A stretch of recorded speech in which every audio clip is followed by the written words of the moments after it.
by 810 Studios. Yo! It's the Broke Ass Podcast. We got money, though. It's me, your host, Jimmy in the building. I got my co-host, co-producer. We got Jimmy in the building. You can just call me Greatness. Got my other co-host. We got Hot Girl Koya in the building. How y'all doing? Got my other co-host. We got that black activist. We got DeAndre in the building. It's the big boss, the big queen. You already know. Behind the camera, we got the #1 producer in the world. We got Hood Rock TV in the building. All right. We love you, Hood Rock. We here for a good time, not a long time. This episode is brought to you by us in partnership with 810 Studios. We contenders, not pretenders. To find somebody to play with. How y'all doing? How y'all living? How y'all weekend been? Blessed and highly favored, man. Happy to be with butter ground and not beneath it. Hey. You're doing pretty good. Yeah. I'm doing good. I had a pretty good weekend. Mental health levels. I want to start getting this every show. Mental health levels from 1 to 5. Mine is on 3. I'm at like a 2. Out of 5? Yeah. Oh, man. Well, if you would have said 10, I would have said 4. It's got to drop, man. Yeah, that's a crazy drop right there. Yeah, that's crazy. Okay, 3, 2. Where you at? Probably at like a 3.5. I'm trying to do better with my stuff, you know. Had a little breakthrough or something this week, so I'm trying to move forward. You don't want to share it with the people, or are you good? Nah, it's just a change in the mindset, like trying to be more spiritual, focusing more on God a little bit, trying to be less of the world and more of the spirit. So something like that. That's great. It's a work in progress. That's great. Thank you, Hood Rock. I think I'm having a pretty good week. I would say my mental health level is maybe a 3, 4. A 4? You the highest. You have the highest mental health. I think I'm doing all right. That's what's up. Try not to stress. We ain't gonna ask Hood Rock, so we can't hear him anyway. But it's only 1 through 5. That's Stop being extra all the time. We usually start this by sports, so let's get into sports. You know, we ain't gotta talk about Celtics no more, but it's the draft happened. Angel Reese. That's now a word, Reesing. Yeah, I did it. If it ain't, you heard it somewhere? I haven't. That's what I'm saying. You know Angel what I'm Reesing. saying? She's doing her thing. Cups. Olympics is coming up. As America, we lost to China in Japan. We lost to Japan in the Olympics in football. And what? In football, regular football. Soccer? No, football. Quarterback football. When did they have that in We lost. Yeah. See, They don't nobody have knows. football in the I didn't know Olympics. that. Yeah, that's Yes, what they I'm do. saying. Yes, they do. In the Yes, summer. and we Well, I lost, don't- bro. Yes, they I do. don't know. Come on, man. I'm the greatest podcast in the world. I'm not going to just prank. Yeah, we lost. We lost. We lost, which is it's cool. I ain't see it on Sports Center. If it ain't made Sports Center, it ain't real. I let that rock. Simone Biles still doing her thing. They try to count her out. She's one of the ones that is breaking through for black culture in the Olympics. I hate to make it racy, but Continues to break huh? through. This is her third Olympics. And of course, she's number 1 overall. It is, but they tried to ban her because they said her But she had that moves- mental breakdown last time. She couldn't even. But she had to compete. take a break. It's because they were saying that, yo, your moves are too good. We're banning. They're making rules to do She just stuff got that you stressed can't do. out. Shout out to Bronny James, second pick, 55th overall in the draft. He 5 points, 2 rebounds, 3 assists. Well, yeah, say it's Shout out there, he made it to the draft, man. Hey, man, that's another black man making it. And that's what brings me to my segment. A legacy. Every week on the Broke Ass Podcast, we're bringing in segments and everything. My segment is, what have you seen on the internet? So in my segment that I seen on the internet, I seen a lot of hate and contradiction over Bronny James being drafted to the NBA. First of all, when you find out that happened, if you didn't clap, if you wasn't happy, if you wasn't under that, you don't really care about black progression. Do you not remember when I said Bronny was gonna get drafted by the Lakers? And what did you say? What did you say? Ain't no way. That's what he said. And I said the Lakers would be stupid not to draft Bronny. And let him play with his dad. You say he ain't get no, ain't no way. I got my Lakers. I just wanted you to eat that. That was the whole. I just wanted you to eat that. Bleep it if you want to. You bleeped yourself into it. Yeah, I did. But you're right, I did. But he here now, and I still ain't mad at it. As a Lakers fan, I'm tight. So but how did your mind change up in over 1 week? No, I just was explaining it. As a Lakers fan, I'm still mad as hell, and I don't want him near my team because I don't think he should have been drafted. But as a black man, I'm super happy for LeBron to have that type of power structure to be able to say, I'm going to get this done and it's going to happen. Shout out to him. Shout out to Lonzo Ball and their daddy. I'm about to say who? I messed it up. Lonzo Ball and them. How people mad because Bronny got drafted, but they ain't mad because Giannis' brother got drafted. And he's trash. Super trash. And that was definitely a package deal. He is bad, yo, for real. Like, and now I was thinking when Kobe was like, he feels like you got to switch when you playing with him. He was talking about Luke Walton. He was like, "Why is he on the court if he can't switch? If he can't switch, he can't play defense." Daddy is on Big Luke. That's why. It been happening for years. And look how long he was in the league. He was trash the whole time. That's what I'm saying. Nobody care about nepotism. Bronny, I mean, I feel like he has the potential to develop to be an NBA player. But he's definitely going to be like on the G League and some Summer League type He's not going to be things. in the G League. LeBron is daddy. He's not going to be in the G League. Yeah, he's definitely about to be not about to be on the But do you think team. that he could be, continuing a legacy? No. Because, I mean, with some training in the years, he could become, one of the greats like his dad. He's definitely not about to just jump off the porch. But how do y'all think he feels? Because he's coming in the league, being LeBron's son, and y'all seeing his stats and all that. Of course, I'm sure he has a lot of pressure on his shoulders. But it's a reason for his stats, though. There's a reason for his stats. He had the cardiac arrest. He only played 1 year in college. He didn't make it. Like, some of the games he had 20 points. Like, the 5-point joint, I was just using that as a joke. Yeah. He was out half, like, that season. You know what I'm saying? With stuff. So it don't mean that you don't need to be here. But everybody knows. He just got to show them what he can really do. The dude from NC State didn't get drafted. I'm sorry. No, I'm saying with growth and help from his dad, it could be one of the greats. You never know. Maybe. No, he can't. But that's cool, though. Salute to him. I'm just saying, the things I've seen on the internet, I just don't like the contradiction and hate because you're talking about generational wealth and you're talking about this and you're talking about that. Another black man making it to the NBA, even though it seems common, it's only 450 NBA players at any given time in the NBA. It might have grown now, but for this young man, what is he, 20? To make it to the NBA, I don't care how he got there, that should be praised.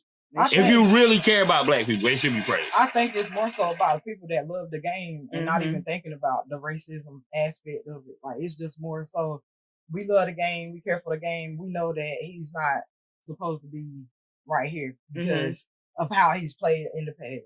A lot of people, whenever you think about going to the NBAs, it's like Jimmy said, they jumping off the porch. They got a long sheet that can back up all the playing and stuff that they done did. And from what I've heard and what I've seen, Bronny ain't got that. So, but I can tell you this: be people that just care for the game.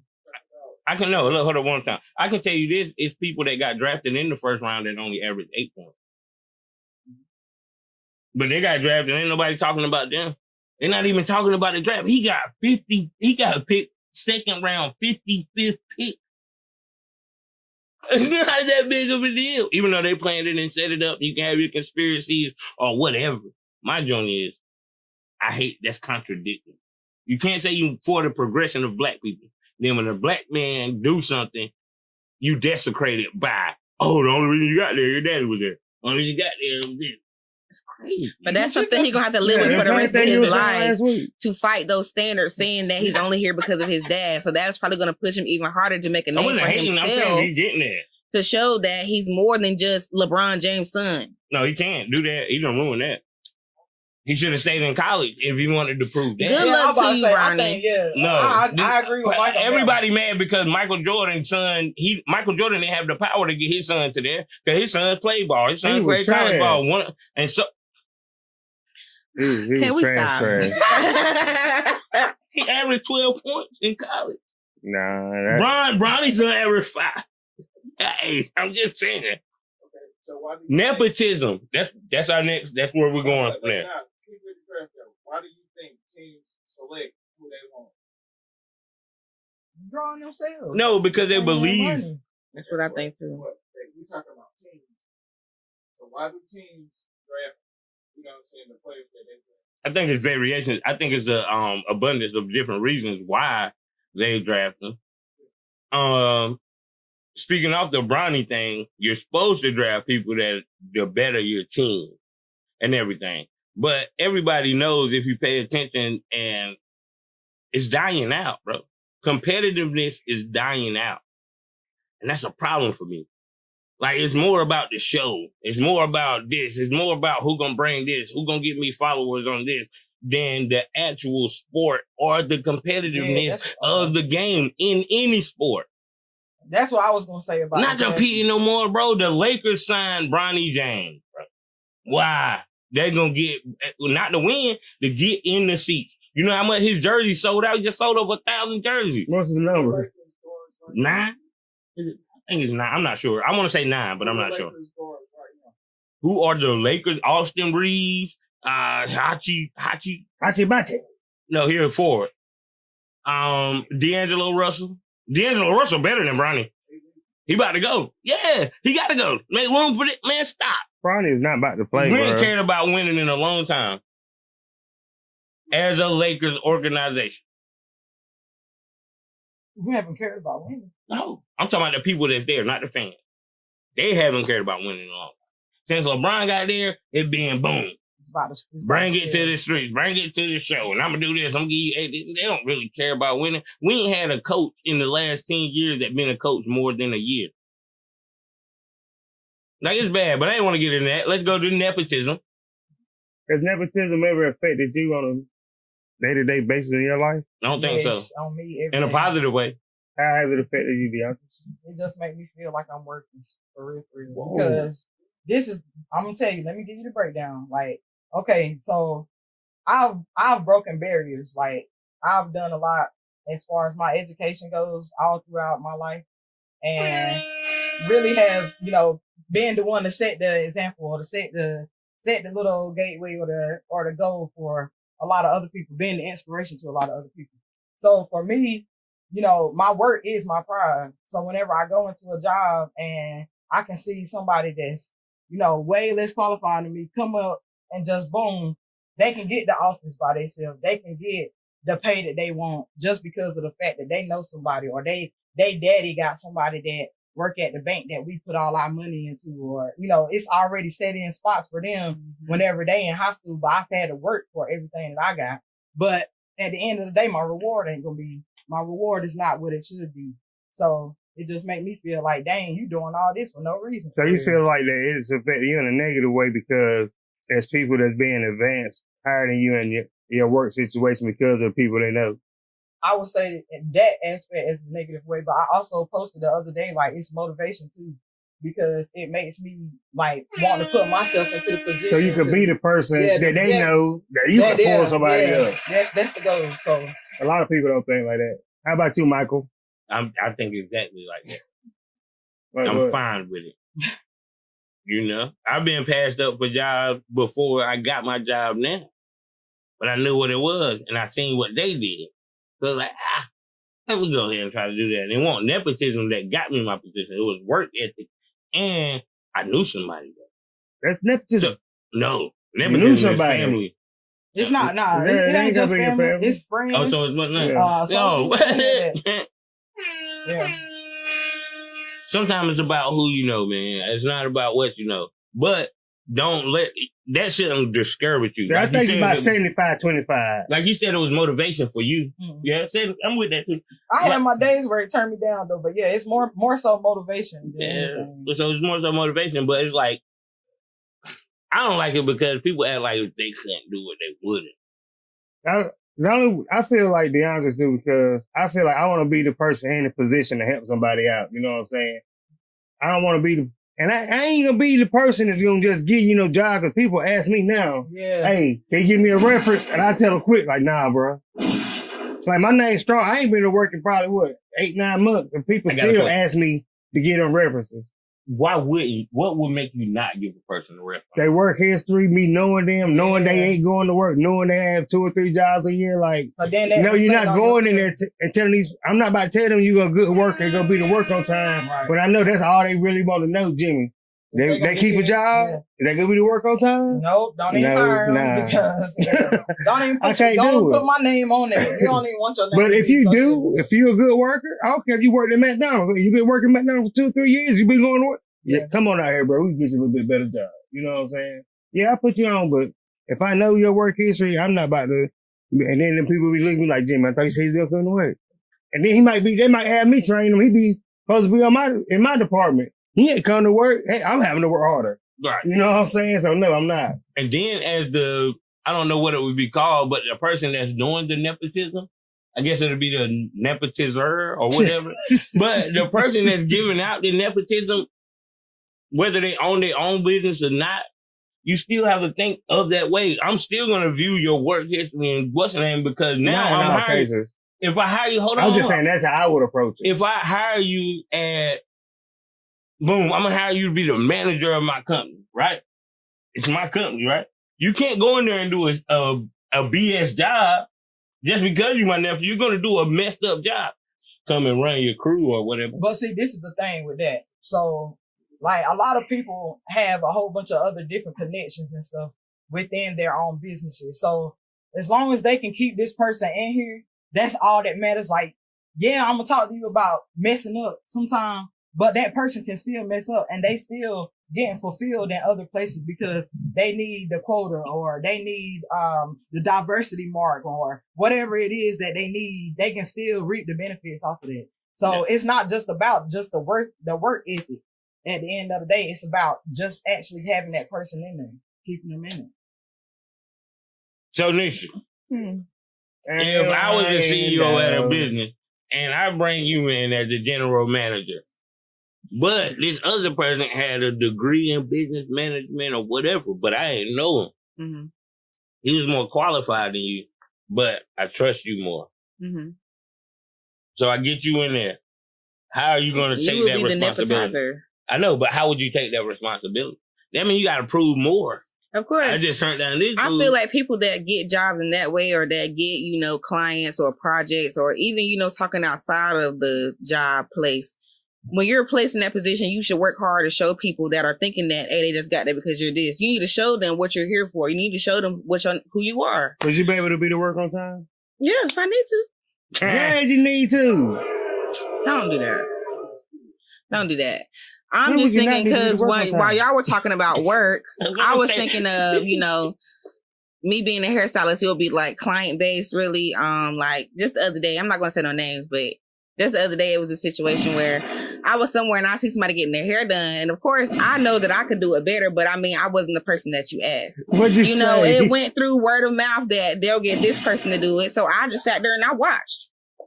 The whole time, the way it came out, it was terrible, but I'm not going to say anything because they didn't come to me. They went to them because they knew that person. Did they charge more than you would have charged? I was never asked. I was never asked or consulted in the conversation. So I felt like, in that way, nepotism, it went bad in on their side because they had a terrible outcome. And, in the hair industry, that happens a lot where, you'll have clients sometimes and then when you won't have them because this other person, oh, I know her because she do my cousin hair, da-da-da. Then they get their hair done and she do a terrible job because you referred them, but she's doing their hair a certain way and not yours because they don't really know you like that. So it really depends on how you look at that view of nepotism for real, because that happens a lot as me being a hairstylist. But I'm sure that person will come to me next time. But, sometimes you gotta let people live and learn. That just because you know somebody or they're known is not always the best thing, because popularity is terrible. Yeah. Oh, snap. I was going to go to another topic, but let's stick here in freestyle. Popularity is terrible. Why do you say that? I know why, but why do a lot of people are popular for the wrong reasons. That's, bro. How many times have I already talked about this stuff? Especially in this music industry.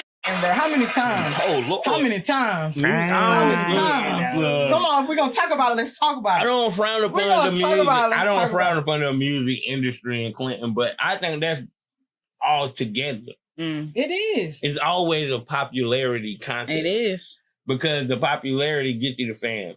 but you still have to keep the fans, and you gotta keep that bar up here. Like, oh, is the CEO of this? Yeah, I can make my nephew the CEO of this. But in 3-4 months, if he ain't performing, he's fired. Because that's how business comes. I can hire you, can get hired because of nepotism, but you gotta still perform. Yeah. And unless it's a billionaire company. That's what I'm saying. It can get to a the point. dad wouldn't even do that. The owner of a billionaire company, if his son keep messing up, he'll push him down. Yeah, I'm pushing down here. You still gonna be working here, but you're gonna be over the mailroom, my G. You gotta get there. I'm not giving you no job. I wouldn't say he would push him that far either. That just goes back to just what I was just saying. If he keep messing up, if they keep messing up, a lot of them still, because they need to meet a certain quota. Like your name is the same as my name. Right. Whenever we sign this paperwork, we both getting a check. Right. If I take you out of this position, then you no longer getting the check that I would be getting to make us put the money together, and we got the surplus. And most of the time, it'll be that same child that's going to end up inheriting that company. So imagine they're running into the ground and you're not even in my spot yet. What are we going to do? That's why we're not going to do it. The person that's the owner of that, they're going to run them out that business. But back to this popularity thing. You're talking about the crown. But this popularity thing, I think it's dying down a little bit because people are real. Yes, okay. People really don't like Ice Spice and Sexy Red. I ain't lying. They're making them wildly popular. So they put in your face. So of course, if you're it's advertising and marketing. Of course, if you're put in my face this much. The average person around here, you don't just pull up and they up their Sexy Red or somebody that you know on music. They're not, but they're put in our face so much so it seems like they're popular, right? In 2 years, it's gonna fade. That talent has to supersede any advantage that you have. It has to, at least in my mind, or there's no point. There's no point because I'm not going to keep listening to you bend it, bust it open for 5 years. Okay. Megan is one of them that can actually rap. I'm gonna take off on a tangent off of what you just said. Okay, so boom, like I'm out here, I do my community work or whatever. I've been out here 4 years strong. Might be going on 5 right now at this point. But, you get on Facebook or whatever. I put out all my stuff on Facebook, everything that the group do. We put it all on Facebook. What you see? 2 or 3 likes, something positive, something that's putting something into the community, something that's giving to the youth, something that's giving back on our behalf. Like anything positive is just not going to get the reaches that we need. Only reason I disagree with that because the podcast is positive and we're wildly popular. But why don't you instead of people be like, why only get 3 or 4 views? Why not try to figure it out and boost it up? It ain't gonna matter because it's positive. That's a bad No, what she's saying is a lot of people don't support positivity. Exactly. They cling to the negative now. And I just said I disagree with that because we're doing this podcast right now and we're wildly supported. All of us up here. Okay, we're doing second to none. We're wildly supported. We can be supported. But at the end of the day, the support is not as much as what the negativity is getting. A post on Facebook doesn't matter. But that's a public. This is how the marketing and all of that comes into play. I'll show you about marketing. You just said put it in people's face. I do that every day. I put it in people's face. Whether we going to the store, whether we making flyers and putting it out, whether we hitting each other's lines individually and talking about. And she's talking about making a status on Facebook versus some girl posting a TikTok video of her twerking in different outfits. That's gonna blow up. Or it can be a dude saying, "Oh yeah, he did this last night, did that last night, yeah." And they can be side by side. What are they gonna look at? We have to end soon. How many, matter of fact, how many posts do you make a day on Facebook? Overall, as personal, business, anywise, how many posts do you make on Facebook or any other social media site? How many posts do you make? I would say anywhere between 10 and 30. It depends on the day. And how many? I don't know, 30 kind of reaching a little bit. But. And how many do you think I post? Okay, that's perfect example. When you go to your views and stuff, how many likes and loves are you getting? About the same. Exactly. That's what I'm saying. You put out positivity, right? I know, but I put it out 100 times a day. Okay. So I can tell you I get 100 now because you see it every day. No, bro. Bro, the joint, I put a reel with Jimmy. That joint got 7.5 thousand views. Views, but the interactions. Where are the interactions? Right. Interactions mean a lot. A click can be a view. My engagement is 4,000 a month. Okay.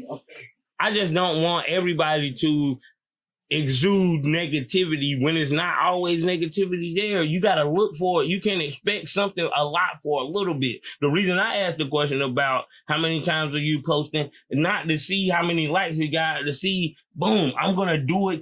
I'll do 100 posts a day at least, because you're going to see me and you're going to see at least that Michael Moore check, and you're going to see this, whether it's positive, whether it's going to, it's always going to be positive, Zany Boss. But I'm going to do that. And that's because even though it's only Facebook, that's just pushing the message that I want to push. And then when I talk to you in person, saying, bro, what you mean? We literally was just saying that. We're just saying it's harder to get that message out versus the other things that people can see on social media that will get them distracted from what's trying to say. And that's why I said you don't see no changes or no stopping of the greatness that we post or the greatness that we give out to the people. It don't matter about that, but it's just the simple fact of it is still not going to get as much of an acknowledgement as the negative stuff would.